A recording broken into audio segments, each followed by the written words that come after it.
The Amped EV podcast is sponsored by Autel Energy. Visit autelenergy.com for more information.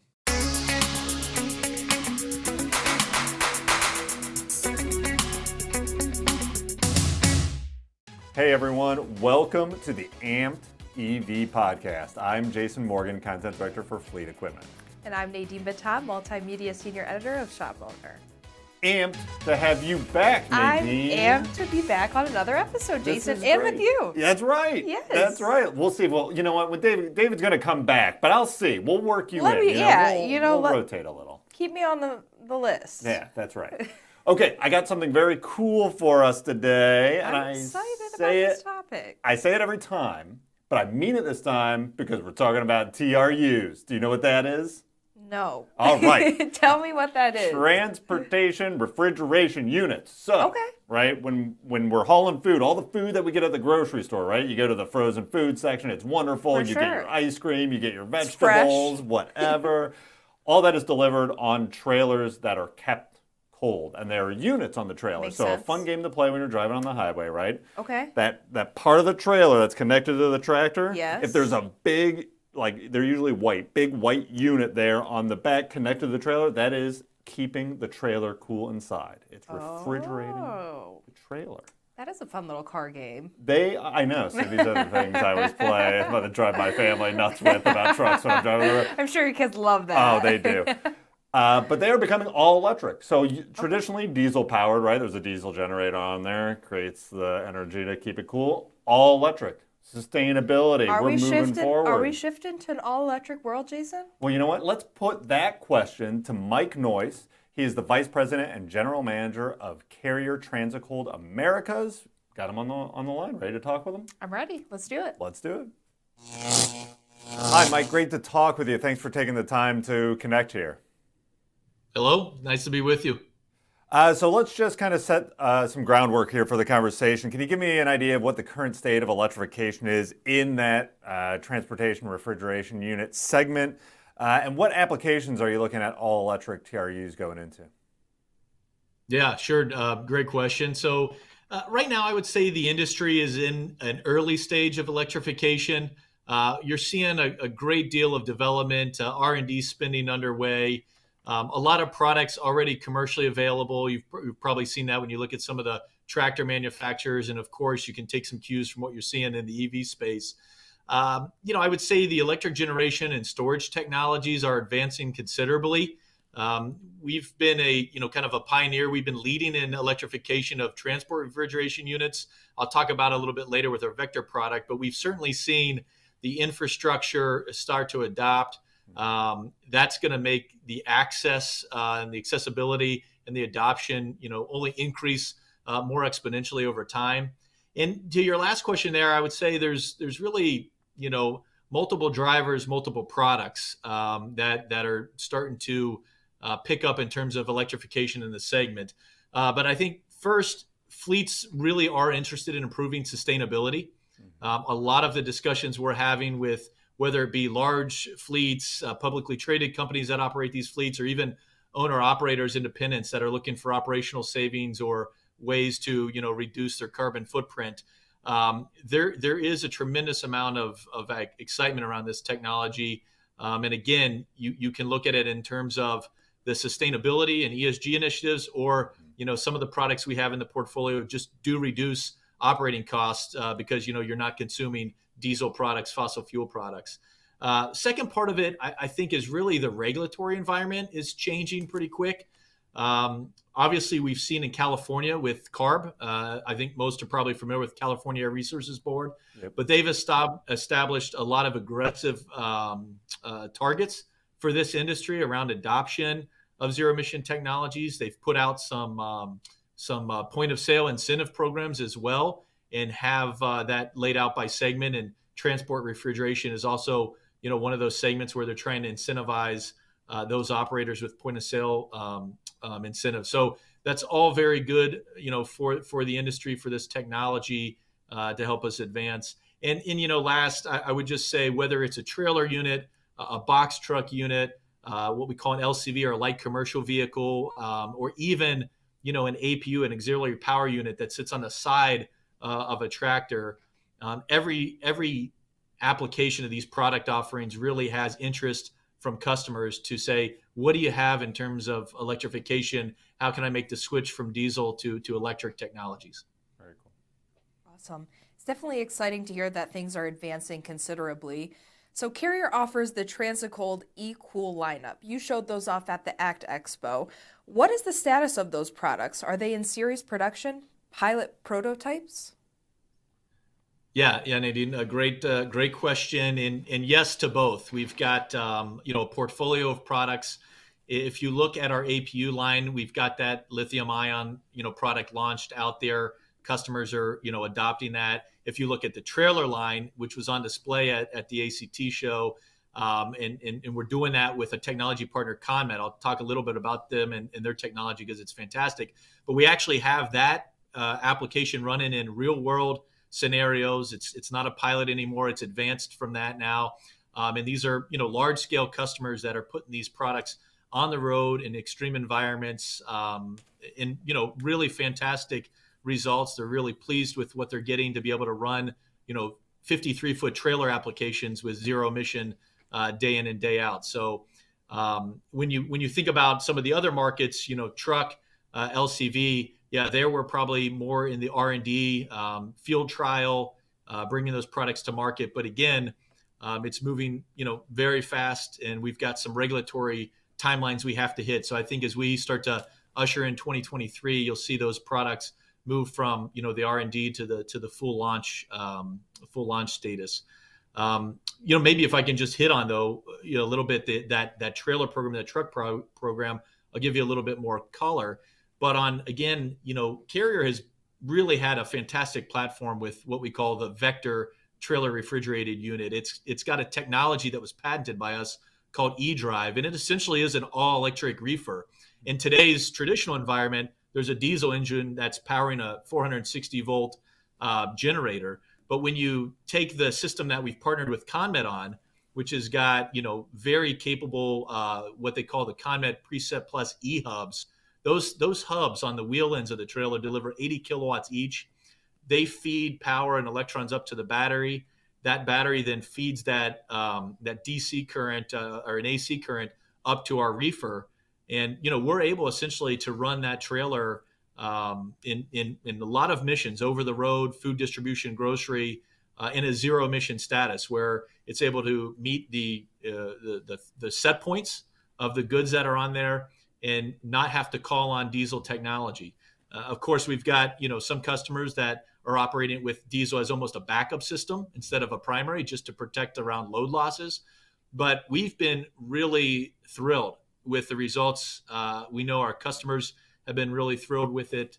We're seeing a lot of requests for more rentals, more trailers, to be applied into in markets and in use. And certainly, as you've seen it at the trade shows, taking it around to customers at the trade shows, demonstrating what was traditionally a unit that could only be operated outside, setting something to minus 20 degrees in an indoor environment, showing customers that they walk up, hey, this is just running off of battery powered and there's no diesel, cooling the system. That's a really powerful selling point. So really impressed with that. And again, I would just say, we really like what we see with the wheel hub technology ConMed's delivered when we compare it to, traditional solar, just because we get such a rapid recovery in the battery and when we're out there in the field, because, this equipment is in a demanding environment and you have a lot of doors open, loading, unloading. That puts the reefer under a tremendous workload. It has to work hard to cool the box back down, protect the load.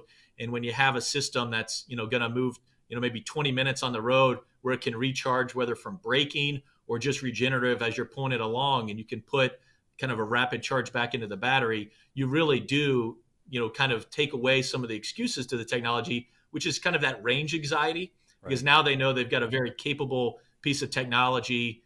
This is all DOT approved, safe products, years of testing and trials on the road. So it's really just been fantastic. We've just been thrilled with the uptake and the reception to the technology. Now, I'll close real quick with a comment on the box trucks. We've got the Super eCool. We announced that 2 years ago at ACT. We are in early field trials on that. We love that architecture. Again, we took a lot of what we learned from the trailer unit, the eDrive, miniaturized that, put into our Super Series. That's a truck platform that's diesel and can now be completely electrified. And that's got a little bit different aspect to it, because we've got CARB rolling out regulation in 2023 that's going to require this technology to be put on a certain percentage of new box trucks as they hit the market. And it's going to require a very flexible solution, because you're going to need a truck unit that can be powered off of a self-contained battery system, while the truck itself may still have an internal combustion engine in it. So again, little different, application and end markets there, and the kind of the development cycles, have a little bit of a competing timeline. But again, we're excited partnering with large scale customers who want to try the truck units as well. So we'll be there for them in 2023. Right. Very cool. I want to dig into that battery and energy strategy a little bit. To quickly go back, I believe it was TMC earlier this year. I did have a chance to crawl around the ConMet system. I mean, it was in the Great Dane booth. You had your TRU on there. We got to get under that, take a look at it. I'll post that too. But it's a good refresher that, the battery packs are on the trailer. They're being powered by the regenerative braking system from ConMet on the trailer wheel ends, right? And it's going to the batteries, and that's feeding your TRU. But I did want to stress the point that you'd mentioned as well, that there was still diesel on it, because as you noted, it's a demanding application. There are variables that you can't control oftentimes, dwell times, load times, all those other things. So for fleets, you mentioned the range anxiety, but even idle anxiety in these type of applications where maybe the trailer's sitting, or it's disconnected from the tractor, or it's taking a little longer to get in line and get unloaded, that you still have that peace of mind to keep those loads fresh. This isn't just hey, dive into the electrification deep end and this is your range and here you go. Having that diesel backup. While we definitely want to take care of sustainability efforts, it's important that we're delivering the load safely and securely and at the temperature that it needs to be, first and foremost, for sure. Yeah, it's a great point, Jason. And it may be something the viewers and the team doesn't know, but we also have a version of that Vector that is engineless. In fact, we've been building that for the better part of a decade, and it's used primarily for stationary transport storage. But I think the exciting story is, we've got hundreds of these units running over in Europe, the Vector eCool solution, where they are engineless. And so for our customers out there, they love when we get in front of them and say, hey, when will you be ready to have an engineless solution as well once we get comfortable or infrastructure builds out? And we are able to tell them, hey, we're ready today. We've actually been building those products right here in the United States in Athens, Georgia. We have thousands of those fielded without the diesel in them. They perform fantastic. It's really a testament to the strength of the eDrive technology that Carrier was such a leader in developing all those years ago. So it's a great message. I'm glad you brought it up. And I think it's exciting to tell customers, hey, when you're ready for it, we're ready for it. We're there to support you. A quick follow-up that too, and I know we're early days here, and I think you alluded to it here when we were talking a little bit ago, but how do you see that playing out for an all-electric unit? Are you integrating into the, we're hearing a lot about ePTOs now on even some chassis vehicles, allowing integration into that, so if you have a truck TRU, that can be integrated into the batteries, or I know that you also have your own battery on board that you can charge. How do you see this playing out in the market? Are you going to have both? Is it going to be application driven? What's your sense there? Yeah, that's a great question. And I'll tell you, there is not right now a one size fits all solution. We've had to be very flexible in design. I mean, I'll add another state of complexity to that, fuel cells, hydrogen fuel cells. Oh, yeah. A lot of that's going on in Europe. If that becomes, a sizable market, we want to be ready for that as well. So we've got it not only when it comes to, hey, can you pull off of the ePTO? Can you run with a self-contained battery? Can you also handle, fuel cell technology? The answer is yes to all of those. Yeah. But it does take time. It does take a lot of nimbleness and flexibility in the architecture of the hardware. There's just, without going into the weeds, there's a lot you have to think of ahead of that. Let me give you an example. On the Super eCool that I talked about earlier, we have to be ready now to have a self-contained our own battery that will power the truck unit. But on top of that, because we've got our own battery, we got to have a thermal management system that comes with it. Whereas if we were pulling off an ePTO, we would let, kind of the chassis manufacturer, the truck manufacturer handle that. And we would just kind of grab the electrons we need, the power we need for the reefer. So it is a quite a technical task, but I think that's one of the things that makes me so proud to work at Carrier. We're a technology company, and we've been able to design and develop that, for our customers. And I think that's if you want to be a leader in this space, you have to be able to find those solutions. That's awesome. And it's great to hear about the developments that are making these types of things possible. Now, as you work with fleets, what are they saying in terms of the electric TRU's play in their sustainability efforts? Yeah, it's good question. Fleets certainly have multiple reasons for considering, electrification of TRUs. Obviously there's a regulatory angle. I think that, probably ushers things in faster, forces a large fleet or even a small owner operator to have to go look at the technology. So that is a big part. You have to support that. You have to play in that. So that'll always be there, whether that's CARB or EPA or a combination of both. But I think the other piece that, becomes exciting is when you can start to show the cost savings. And although, traditionally, electrified technology is more expensive, you do start to see, the customers and the fleet operators motivated when they realize they have the ability to reduce, dependencies on fossil fuels. We're a big believer, just given where the price of crude oil is, refining capacity in the Americas. Long run, we believe, oil and fossil fuels will be around, but they're going to get precipitously more costly, right? It's going to be a larger operating expense year over year. And when you start to look at that, with customers, and you start to share with them, how they can avoid that, and they can get, to essentially a 0%, usage of fossil fuels, a full, zero emission footprint, that starts to become a very nice selling point. And it starts to make the return on investment more palatable. Well, then you couple that one more time with cost savings, and you say, hey, now you don't have a diesel engine in there, which traditionally, historically, those are parts consuming machines, belts, filters. You have maintenance intervals that are at 3,000 hours and sometimes less. Now you're talking about a system that has less mechanical parts, less moving parts, strong reliability to the components because they're time tested and proven. And so you can start to see now how your maintenance intervals and just what you're spending on upkeep of the equipment, that's been significantly reduced.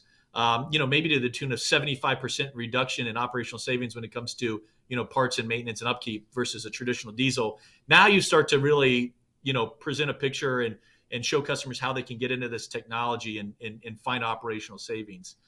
I would say as well, a lot of these companies that are publicly traded have ESG targets. So now you start to move in, well, what's your corporate initiatives around the S, the sustainability?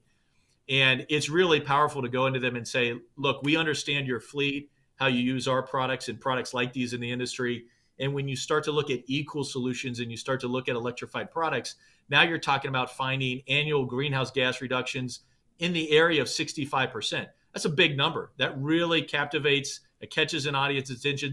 Now, you're really getting somewhere because you're showing them how you can bring an offering to them that helps them meet their, their goals around sustainability, what they've, told the public or told their investors. So it's really, really important. Again, those are what I would say are some critical things around the fleets. But the last thing I wanted to hit on and just kind of get to was a little bit around the way when you're trying to introduce new technology in the market, the way you can allow customers to get into it. Historically, it's a capital purchase, but we've really worked hard with Carrier to have cooling as a service, one of these hardware as a service models where you can get access to these trailers or these APUs or these trucks through a rental model or through a lease model where you don't have concerns around, hey, will I get residual value back? What if I try it for 90 days? I want to test it out. Yes, we have rental models. We've got ways to really ease customers into the technology. That was something when we started to look at this and I joined the company, we had seen in other industries and we thought, that will be great. It's good disruption for this industry. There's financial partners that want to support us. So we announced that this year as well. We've been very excited about it. Tremendous amount of interest in that and, lining up several dozen customers with lease and rental and hardware, cooling as a service model. So very exciting stuff. Yeah, that's super interesting. And, as you were talking there, I mean, some of I think 100% you're on base where fleets, early adopters that are doing this are looking at a very high-level business view, right? If they're electrifying their tractors, they want to do it across the board and really drive that carbon footprint down. And the other thing that I go back to, where you mentioned on the trailer system with ConMet, is I think this is really one of the first great applications we see of the ROI of regen type systems, right? We're not putting in chargers and having to go through the infrastructure conversation that we do on the power units, right? If you can really drive a lot of that energy consumption from just the physics, the motion of the trailer going, filling the batteries, and powering the TRU, I mean, that is just a tremendous ROI right there over the life of that unit, where you're not worrying about charging as much, and you're even if you do kick into a diesel backup, right now in the early days, it's still way less than you would have been burning depending on it the whole time. So really cool to see how this develops, and it's great to take the time to talk with you and learn more about it. We appreciate it. Yeah, thanks. No, it's an absolute pleasure, and it was fantastic. Great to be with you all, and I enjoyed the time. Well, there you go. Oh my goodness. What do you think? I thought that was great. Very informational, and it's very exciting to talk about sustainability for me. I think just that we're moving as a whole everywhere is super exciting. Yeah, and I mean, to see how this component of it, right? We've seen electric tractors roll out. People are starting to utilize those and in short routes to meet the range. But yeah, if you're investing in that and then you have a diesel generator in the back keeping your load cool, that doesn't make a lot of sense. And for a lot of these companies that are large, they're aware of sustainability, they're making sizable investments, they have ESG goals, they're reporting on a regular basis. This has to be a component of it. So it'll be really interesting to see how this plays out. I do love the regen braking, right? So that's on the trailer, right? Remember the set of hubs on the end, they're generating the electricity when the trailer's moving, the trailer's braking, right? No need to plug it in. That's wonderful. If we can get to a point where it's running 100% on regen, and then you don't even have to worry about the power unit. That's super cool. Something else too, Jason, that I really enjoyed is the fact that Carrier offers this as a service or a rental or a lease. As a service. Everything as a service. To ease people into the technology, because this stuff can kind of be a little bit overbearing in the beginning. So I like that opportunity a lot. Right. Well, and as Mike pointed out, too, there's a sizable upfront investment, too. Now you get some longer life out of it. You can you spread that ROI out. You see it in the long run. But yeah, to your point, dip your toe in. Dip your toe in. Figure out if you like it or not. That's right. See if it's something you're Just into. wade right into that refrigerated unit. Yeah. Okay. Well, hey, I was amped to have you on all these Always episodes. This was fantastic. Always a pleasure. Thanks, Jason. Yep, and thank you all for watching.